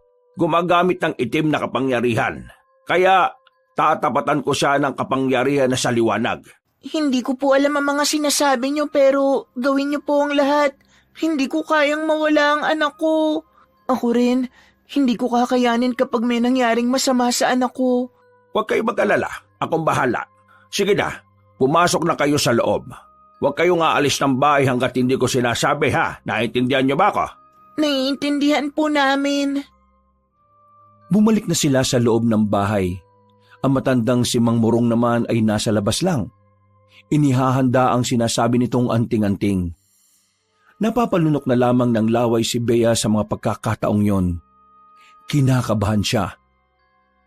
Nababahala sa maaaring mangyari. Muli, ipinagdasal na lamang niya sa Diyos na sana walang mangyaring masama sa matanda. Ganon din sa 2 binata na si Nathaniel at si Weweng. Ano pong ginagawa ni Mang Morong? Hindi ko rin alam. Pero palagay ko, nagri-ritual siya. Ritual? Oo, ritual. Ang ritual ginagawa ng mga kagaya niya. Sabi nila, nakakatulong daw yan sa maraming bagay, lalo na sa pakikipaglaban nila sa mga kakaibang nilalang. Maya-maya ay biglang may kumatok sa pintuan. Nathaniel, Weweng, anong balita? Napas lang yun na ba ang aswang na yon? Hindi pa nga eh. Hindi namin siya mahanap. Hindi rin naman gumagana ang langis ng lana. Hindi ko alam kung bakit, Lo eh. Paano hindi gumagana? Malabnaw siya. O sige, dumito na muna kayo. Nararamdaman ko yung engkanto. Gagawa na siya ng paraan para makuha yung gusto niya. Kaya makinig kayo lahat sa akin. Kapag hindi ko kinaya ngayong gabi, aalis muna tayo sa bahay na ito. Akala ko ba masusundan niya rin tayo kahit saan? Oo, pero mas malakas siya rito sa lugar na ito dahil dito ang pinakalagusan niya patungo sa Biringan. Aling Manay, mawalang galang na po pero saan ba nagmula yung engkanto na yan? Noong nakaraang taon lang naman biglang nagkaroon ng nilalang sa punong yan. Kasi nitong nakaraan, balak na naming ipaputol yan eh. Ang kaso, yung mga magpuputol sana, sinabi nila na may naninirahan daw sa punong yon. Kaya yun, hinayaan namin. Ang sabi naman nila, engkantong puti raw. Hindi siya engkantong puti. Nagpapanggap lamang siyang mabuti para mas madaling lumapit ang mga tao sa kanya at para maging kampante rin ang mga nasa paligid. Kayong dalawang buntis, pumasok kayo sa loob ng silid ng lola ninyo. Manay, doon na muna kayo. Nararamdaman ko palabas na siya ulit. Hindi ko na maintindihan kung sino ba talaga ang kalaban natin dito. Naguguluhan na ang utak ko. Bea, dalawa nga ang problema natin dito. Yung aswang at yung engkanto. Isipin nyo na lang na ganun kayo kaganda. Pinagkakaguluhan kayo ng dalawang magkaibang nilalang. Lola naman, hindi naman po ito yung tamang pagkakataon para magbiro ng ganyan. Pinagagaan ko lang naman ang pakiramdam ninyo. Pues hindi siya gumaan. Uy, Bea, lola mo yan. Hindi, ayos lang Mirna, hayaan mo siya. Natigilan ng kanilang pag-uusap nang makarinig sila ng malakas na kalabog. Kasunod noon ay ang pagsigaw ni Mang Morong. Aling Manay, lumabas kayo dyan! Aalis tayo ngayon! Nagulat sila nang makita nila si Mang Morong na may dugo na naman sa ilong. Inaalalayan lang ito ng lalaking si Weweng. Diyos ko, anong nangyari? Mamaya na ako magpapaliwanag. Tara na, umalis na tayo habang naisara ko pa ang lagusan niya. Kahit na buntis ay naunang tumakbo palabas ng bahay si Bea at Mirna. Sumakay na kaagad sila ng van. Bago sila umalis, nakita pa nila ang matandang lalaki na nagliliwanag. Nakatayo lang yun sa gilid ng puno at parang may pumipigil doon na makaalis. Weweng, ingat sa pagmamaneho ha. Baka mamaya sabay-sabay tayong mamatay. Wala kang dapat ipaglalalo. Biyasa yata ito. Ano po bang nangyari kanina? Malakas eh. Malakas yung engkanto doon. Hindi ko matansya. Kaya ang ginawa ko, ginamitan ko na muna siya ng ritual. Hindi siya makakaalis pansamantala sa kinalalagyan niya. Kakaiba yung engkantong yun. Hindi siya basta engkanto lang. Hari siya ng isang angkan sa Biringan. Anong ibig sabihin nun? Kapag hari, malakas talaga. Mas marami siyang kayang gawin kumpara sa pangkaraniwang engkanto. Saan ang punta natin ngayon ito, Morong? Doon na muna kayo sa amin. Huwag kayong mag-alala. Hindi makakalapit doon ang engkanto. Balwarte ko yun eh. Paano kung sa biyahe natin bigla na lang siyang lumitaw? Hindi siya kasing lakas kumpara nung nandun siya. Kasi wala na siya sa teritoryo niya. Bumuntong hininga na lamang ang babaeng si Bea. Naramdaman na naman niya ang malakas na pagsipa ng kanyang anak sa tiyan niya. Halos mamilipit siya sa sakit. Pero hindi na niya naramdaman yon nang maramdaman nilang may kumakalabog sa ibabaw ng van. Tiningnan ni Nathaniel ang langis ng lana. Malakas ang kulo nito. Isang indikasyon lamang na ang aswang na kanilang hinahanap ay nasa bubungan. Weweng, bilisan mo! Sabay magpreno ka ha! Yun lang pala eh. Hindi nagdalawang isip ang lalaking si Weweng. Agad-agad nitong pinaharurot ang sasakyan. Maya-maya lang din, bigla naman itong nagpreno ng malakas. Tumilapon ng aswang sa harapan. Sasagasaan ni Weweng ang aswang na yon pero nakatalon ito kaagad. Bilisan mo lang ang pagmamaneho! Hindi naman na makakahabol ang isang yan kapag nakarating na tayo sa lugar natin. Diyos ko, kanina engkanto. Ngayon aswang naman. Nung mga sandaling yon, inakala nilang tuluyan na silang nilubayan ng aswang. Pero hindi nila inakala na may nakaabang lang pala sa kanilang kamalasan. Narinig na lamang nilang pumutok ang gulong ng sinasakyan nila. Gumewang-gewang ang sasakyan, kaya napilitan si Weweng na itigil na lamang ito sa gilid kesa maaksidente. Bumaba ang dalawang lalaki. Pagbalik ng mga ito, ay sinabi nila na may mga nakalatag na mga pako at kung ano-anong matutulis na bagay sa kalsada. Isang indikasyon lamang yon na maaaring sinadya ng mga aswang ang sandaling yon. Sa puntong ito, mas lalong lumakas naman ang kaba ng dalawang buntis, lalong-lalo na si Bea, na sa mga sandaling yon ay nararamdaman na ang pagsipa ng kanyang anak sa sinapupunan.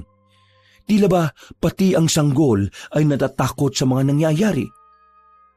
Huwag kayong lalabas dito. Malay, kahit na anong mangyari, manatili lang kayo rito ha. Naintindihan niyo ba ako? Oo, dito lang kami. Hindi kami lalabas dito. Pero mag-iingat kayo dyan. Lumabas ng sasakyan na matandang lalaki. Tiningnan ng tatlo ang buong paligid. Napansin nga nilang tila pinlano ng aswang ang bagay na yon. Nakaramdam na rin ng kaba ang maglololo. Alam nila na sa oras na yon, mas magiging mahirap para sa kanila ang mga mangyayari. Dahil ang kanilang kutob, hindi lang naman nag-iisa ang mga aswang na kanilang makakaharap. Lola, ayos lang po ba sila? Bakit narinig ko, hindi lang isang aswang yung makakalaban nila? Eh di ba isa lang naman yung kanina? Yun yung sinasabi ko sa inyo nung nakaraan. Maaring marami pang mga aswang dito sa Capiz pero naghahanap pa lang sila ng tamang pagkakataon para lumabas. At parang palagay ko, para sa kanila, ito na ang tamang pagkakataon. Halos 2 minutong tahimik lang ang paligid. Ang tanging maririnig lamang nila ay ang mga kuliglig sa paligid. Mga ilang sandali lang, nakita na rin nilang may mga aswang nang lumabas mula sa likuran ng nagtataasang puno. Mababangis ang angin na mga yon, mga tila gutom na gutom. Mga aswang, ihanda niyo mga sarili ninyo. Ito na naman tayo. Kayang-kaya natin to. Nagsimula ang laban. Biyasa naman na ang maglololo kaya kahit na papaano ay hindi naman sila nalalagay sa alanganing sitwasyon. Kayang-kaya nilang palaga ng mga aswang kahit itak lang ang kanilang gamit. Sa katunayan, tila ba ginagawa lang nilang sisiw ang mga nakakaharap nila. Samantala, napasigaw naman sila Bea sa loob ng sasakyan na may magtangka sa kanilang buhay. 2 aswang ang nakalapit doon. Pilit na binubuksan ang pinto. Pilit na binabasag ang salamin. Lola, Diyos ko, anong gagawin natin? Naku po, Diyos ko. Huwag kayong mataranta. Mas lalo lang kayong mahihirapan kapag natataranta kayo. Dumami ang mga aswang na nakapalibot sa sasakyan. Noong mga sandaling yon, mabuti na lamang binalikan sila ni Nathaniel. Pinagtatataga ng binata ang mga aswang na yon, dahilan para magpulasa ng mga nilalang. Kailangan na natin makalis dito. Seryoso ka ba? Aalis tayo? Ang daming aswang dyan sa labas. Mas mahirapan tayo mamaya kapag mas dumami pa sila. Kaya habang kakunti pa lang, kailangan na nating lisanin ang lugar na ito. Tingin ko tama siya, Mare. Tara na.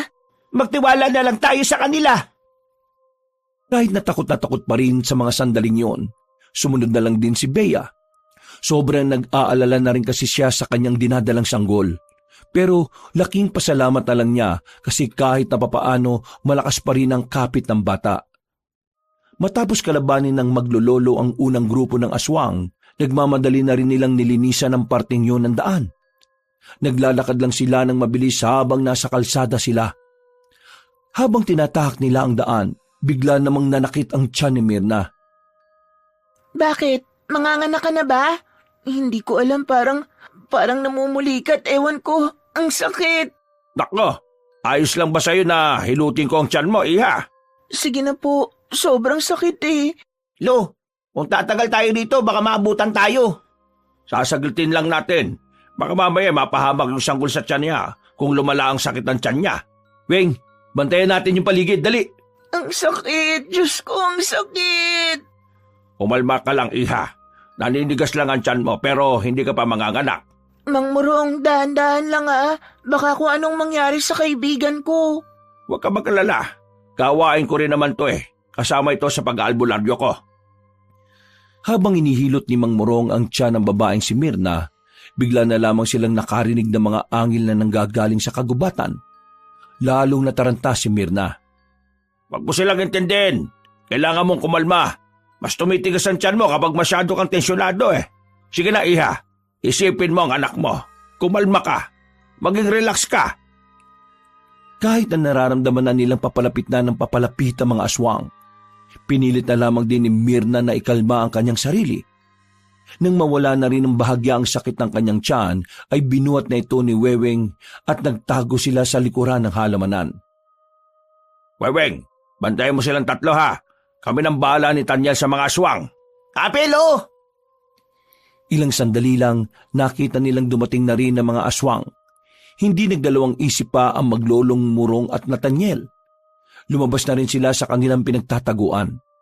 Sa puntong yon, nakausap na rin nila ang lalaking aswang. Ang lalaking tila pinuno ng mga aswang na yon. Huwag kayo makialam dito! Hindi kayo kasali rito! Ano pinagsasabi mong hindi kasali? Kontra na kami sa inyo kahit na hindi pa namin sila kilala. Kaya kasali kami rito. Kung ayaw nyo mapahamak, hayaan nyo makuha ko yung 2 buntis. Umalis kayo sa daraanan ko. Sa tingin mo, haharap kami rito kung takot kaming mapahamak, iho. Huwag mo akong tinatawag na iho. Hindi ako bata. Tignan mo, ako ang pinuno nila, oh. Wala akong pakalam kung sino pa ang pinuno ninyo. Basta ngayong gabi, tutugisin namin kayo.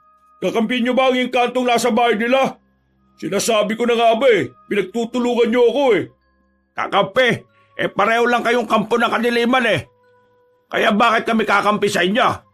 Pareho namin kayong papaslangin lang hindi na kayo makapanggulo pa ng ibang tao. Hoy, tanda! Sinasabi ko sa'yo, umalis ka sa daraanan ko. Huwag ka nang makialam. Baka rayumahin ka pa. Kabisado ko na ang ugali ng mga aswang na madadaldal. Ang mga kagaya mong matalak, mahihina. Yung mga sinasabi mo, kami dapat na nagsasabi niyan Kung ayaw mong mawala sa mundong ito, umalis ka na sa daraanan namin. Masyado ko'y matatapang Akala niyo siguro siya mambuhay niyo Pwes, wala akong pakialam. Mamamatay kayo ngayong gabi. Nung mga sandaling yon, ay nakita na lamang nilang nagbabago na ang anyo ng lalaki. Sa puntong ito naman, inilabas na rin ni Nathaniel ang anting-anting nito na kumikinang. Biglang nagliwanag ang buong paligid. Bagay na ikinamangha ng babaeng si Bea. Para kay Bea, sobrang cool na makita ang lalaking si Nathaniel na hawak ang anting-anting. Dahil dito, naniniwala na siya na may mga kapangyarihan nga ang sinasabi na maglolo na anting-anting. Lumusob ang mga aswang. Pagkagupit pa lamang ni Nathaniel ng itak, malakas na hangin agad ang nalikha nito. Talsikan ng mga aswang. Sa ikalawang paglusob ng mga nilalang, si Mang Murong naman ang gumawa ng hakbang. Naglabas ito ng plauta. Nang patugtugin ito na matanda, tila na nakitang tenga ng mga kalaban nila. Dahilan para makakuha ng tamang pagkakataon si Nathaniel na tapusin ang mga yon. Dahil sa anting-anting, mabilis ang pagkilos na nagawa ng binata. Hindi na namalayan ng mga aswang ang kanyang galaw. Pinagpapapas lang niya ang mga aswang gamit ang kanyang nagliliwanag na itak. Wala pang 5 minuto, nakabulagta na ang mga yon. Lola, bakit ganun yung itak niya? Ano nangyayari dun? Ako na ang sasagot. Ang itak ni Nathaniel ay konektado sa anting-anting na suot niya. Ibig sabihin, yung kapangyarihan ng anting-anting ay nagpupunta rin sa itak.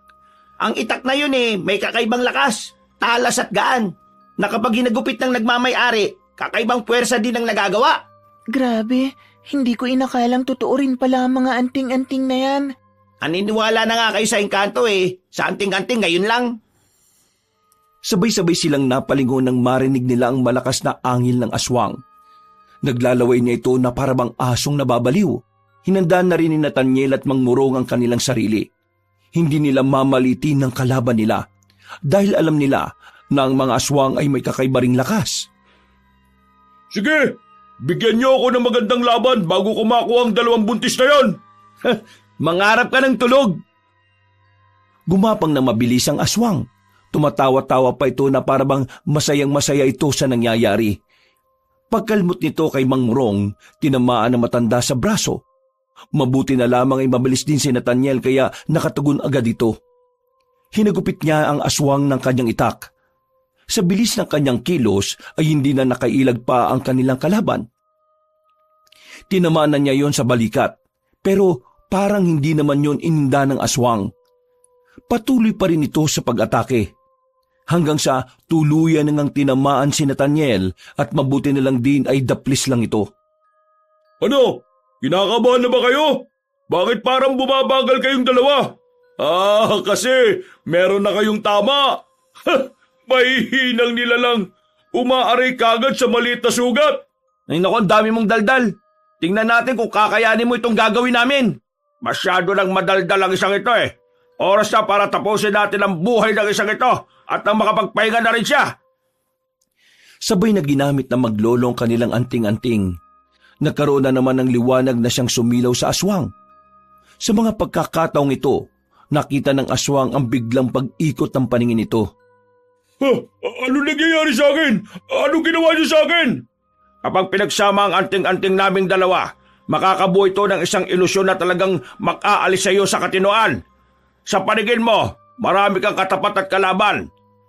Iisipin mo rin na kami ang pinakamalakas. Kaya umanda ka na, aswang, dahil ang taktika na ito ay para talaga sa mga aswang na kagaya mo. Hindi makagalaw ng maayos ang aswang. Gegewang-gewang ito. Tutumba-tumba rin kapag sinusubukan makatayo. Paglapit ni Nathaniel sa aswang, agad niya itong hiniwa ng malakas sa dibdib. Itatarak na sana niya ang itak nang biglang makaramdam sila ng kakaiba. Lo, anong nangyayari? Bakit parang ang bigat-bigat ng pakiramdam ko?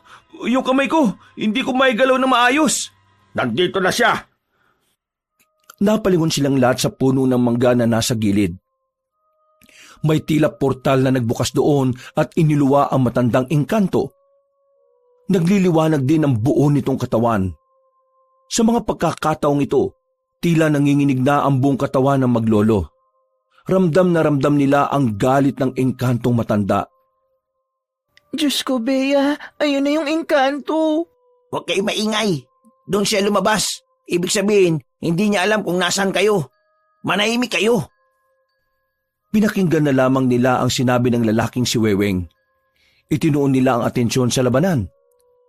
Nakita nilang tila nasa alanganing kalagayan na si Mang Morong at Nathaniel. Kahit na gustong-gusto nilang makatulong, wala rin silang magawa. Nasaan na ang dalawang buntis? Nasaan niyo sila dinala? Kailangan ko ang kanilang anak. Ibigay niyo sila sa akin. Hindi namin ibibigay sa inyo ang dalawang yon. Kung gusto niyo makuha ang gusto niyo, patayin niyo muna kami. Hoy, Engkanto, makinig ka. Yang dalawang yan ang kalaban natin dito ha. Kung hindi dahil sa kanila, nasa atin na sana yung dalawang buntis. Bakit hindi na lang tayo magkampi? Pagtulungan natin silang dalawa. Hindi nila tayo kakayanin kapag nagsama tayo. At bakit naman ako makikipagtulungan sa'yo kung hahatian mo naman ako sa kailangan ka? Mag-isip ka. Kung hindi ka makikipagtulungan sa akin, wala kang mapapala sa mga yan.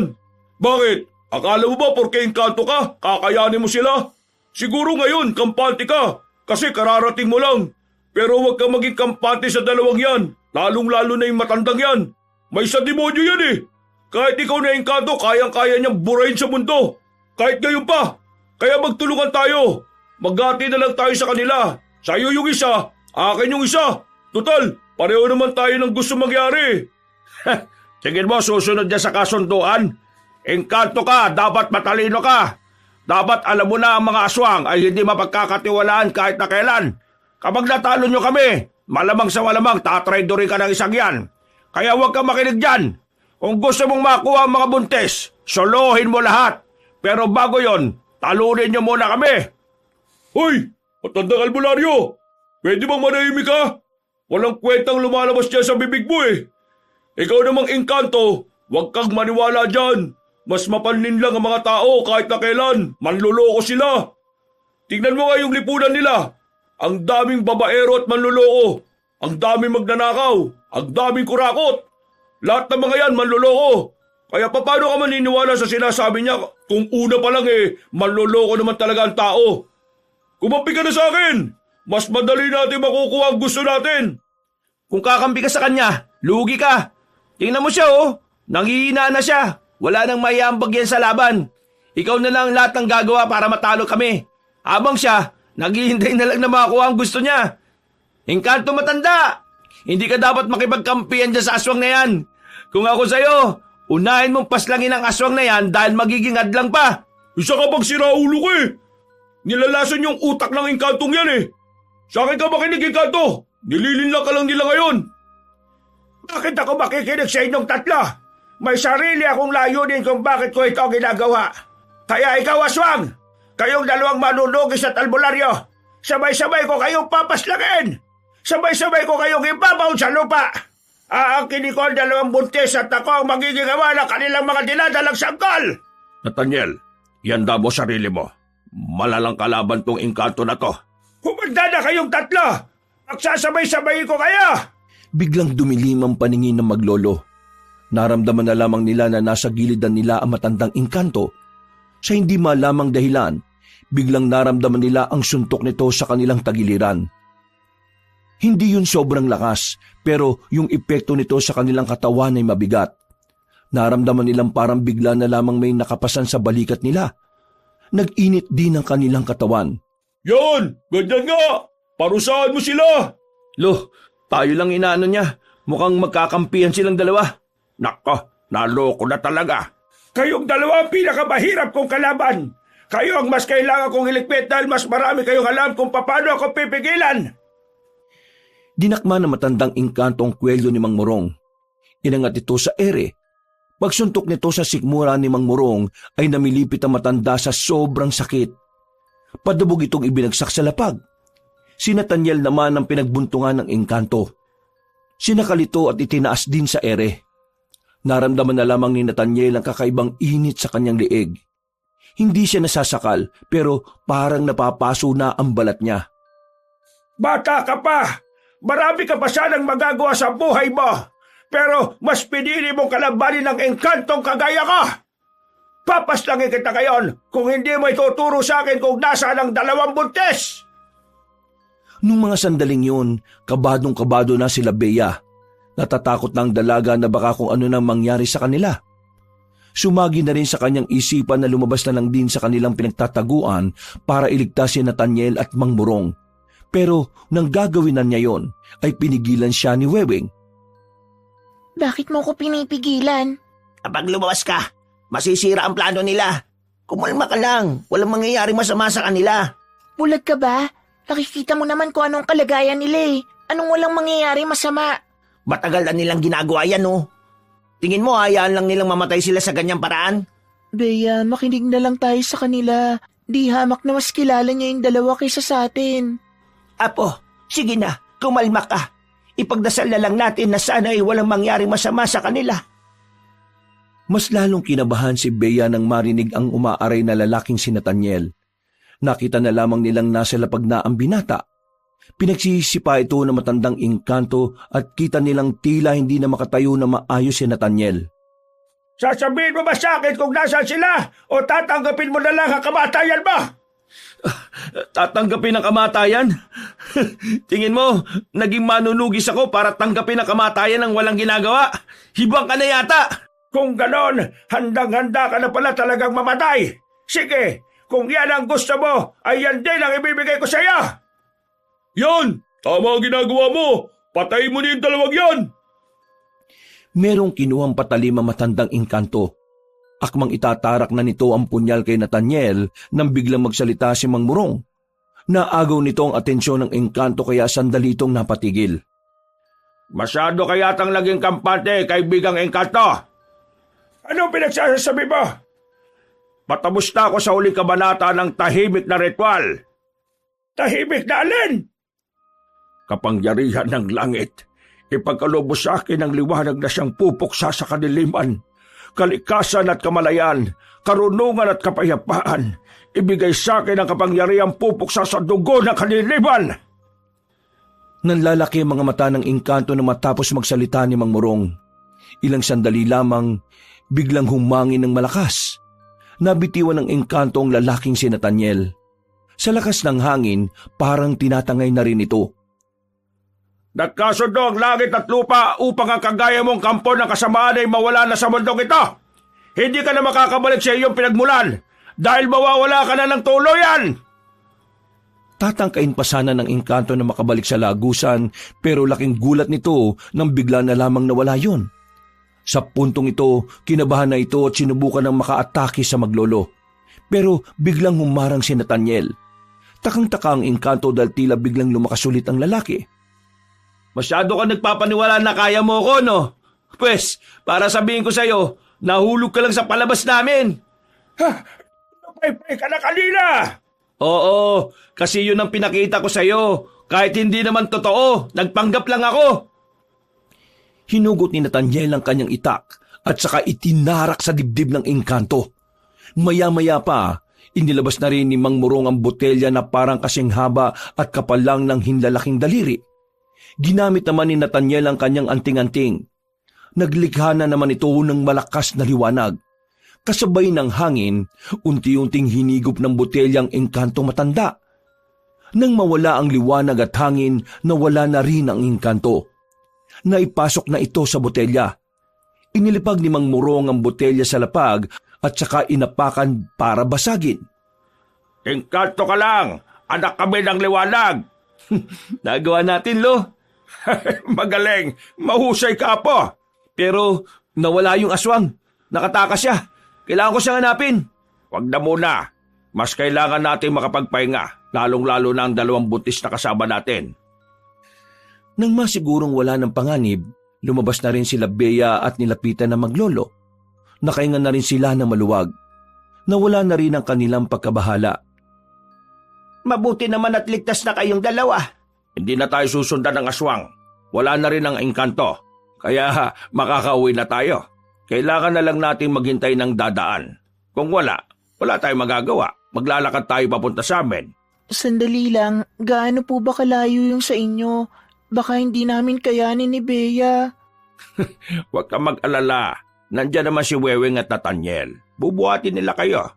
Doon naman, alam mo namang hindi kami magkasundo ng isa dyan eh. Hindi ako papabuhat kung yan lang din naman. Pambihira naman kayong dalawa, oh. Nalagay na nga sa langanin ng buhay ng lahat nag-aaway pa rin kayo. Kung yan lang naman ang problema ninyo, madali lang yan solusyonan. Weweng, ikaw ang magbuhat dito kay Bea. At ikaw naman, Nathaniel, ikaw dito sa isang buntis. Sige na, wala na tayong magagawa. Tiisin nyo na lang ang isa't isa. Ipasan nyo na ang 2 buntis na yan at nang tayo lalarga na. Sinimulan na nila ang paglalakad. Sa loob ng halos 15 minutong paglalakad nila ay meron na rin silang nasakyang truck. Madaling araw na nang makarating na rin sila sa bahay nila Mang Murong. Nang mga sandaling ito ay nakampante na rin ang kalooban ni Bea. Pasensya na at hindi kalakihan ang bahay namin ha. Pero yung isang silid sa taas, yun na lang ang gamitin yung 3 dahil mas malawak yon. Wag mo muna kaming intindihin. Si Weweng na lang ang bahala sa amin. Kayong dalawa gamutin nyo muna yung mga sugat ninyo at baka ma-infection pa yan. Maya-maya lang din, nagtungo na rin sila sa kanilang kwarto. Ginhawa ang kanilang naramdaman nang sa wakas ay makahiga na rin sila. Hinihimas ng 2 buntis ang kanilang tiyan. Sa lahat ng nangyari, humahanga sila sa anak nila dahil kahit nakakaunti, hindi nagparamdam ng pagbitaw ang 2 sanggol. Para kay Bea, isang malaking himala ang nangyayari. Kung ibang buntis ang nasa kalagayan nila, marahil nawala na ang anak nito. Mauna na ako matulog sa inyo ha. Masakit na naman kasi ang ulo ko Nung nakaraan pa ako walang maayos na tulog. Huwag na kayong papaabot ng umaga. Stress na kayong dalawa. Baka mamaya makaapekto na yan sa anak ninyo. Sige po, La. Maya-maya matutulog na rin naman kami ni Myrna. Papaantok lang po kami. At saka mahihirapan din po kasi kaming matulog tuwing pipikit kami. Pakiramdam namin bigla na lang may aswang nalalabas Hindi dinadalaw ng antok ang 2 buntis ng mga sandaling yon. Hindi nila maiwasang maging tamang hinala sa kanilang paligid. Bawat mga kaluskos na maririnig nila, iniisip nilang baka aswang yon. Saan ka pupunta? Ba't babangon ka pa? Akala ko matutulog na. Natatai ako, Myrna. Pwede bang tumae rito sa higaan? Sige na, umalis ka na. Nagmamadali silang lumabas. Buti na lang ay nakasalubong niya si Nathaniel. Kahit na medyo inis siya sa lalaki, ay nagpasama na lang siya rito. Malapit nang matapos ang babae nang makarinig siya ng kalabog sa labas. Nandito yung aswang! Naalarma ang babae. Dali-dali siyang naghugas ng kanyang puwet. Paglabas niya, nakita niya si Nathaniel na nakaupo na habang hawak-hawak ang tagiliran. May tumutulong dugo roon. Napatingin naman sa kanya ang aswang. Akmang tatakbo na siya papalapit kay Nathaniel nang biglang humarang ang nilalang. Naglalaway ito habang nakatingin sa kanyang tiyan. Saan ka pupunta ha? Sa akin ka lang. Kung hindi ka mapupunta sa engkanto, ako na lang makikinabang sa'yo. Ang pangit mo! Sana kinain ka na lang ng pating sa barko! Akmang dadakmay na ng aswang ang babaeng si Bea nang biglang dumating na si Mang Morong. Gamit ang kutsilyo, pinukol na matanda ang patalim patungo sa kinaroroonan ng aswang. Tinamaan yon sa bandang leeg. Dahilan para mawalan ito sa wisyo. Hindi naman sinayang ni Bea ang pagkakataon. Kinuha niya ang balde sa gilid at pinalo sa mukha ng nilalang. Hindi pa ito nakontento. Isinaklob ng babae ang balde sa ulo nito at saka tinulak ng malakas. Nang matumba ang aswang, ay dali-dali namang lumapit si Mang Morong. Dala-dala ang itak, itinarak nito ang patalim sa dibdib ng aswang.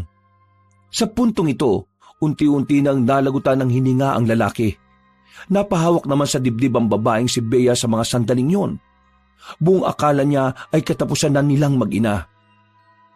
Mang Morong, sigurado bang patay na ang aswang na yan? Oo, patay na ang aswang na to. Wala na kayong dapat pang ikabahala. Diyos ko, buti naman at wala na ang kinatatakutan natin. Nathaniel, apo, ayos ka lang ba? Hindi ako makatayo. Sobrang kirot ng ginawa niyang kalmot. Mukhang malalim. Weweng, buhatin mo ito. Tatahiin ko sa loob. Tatahiin? Ikaw ang gagawa? Hindi ba natin pwedeng dalhin sa ospital?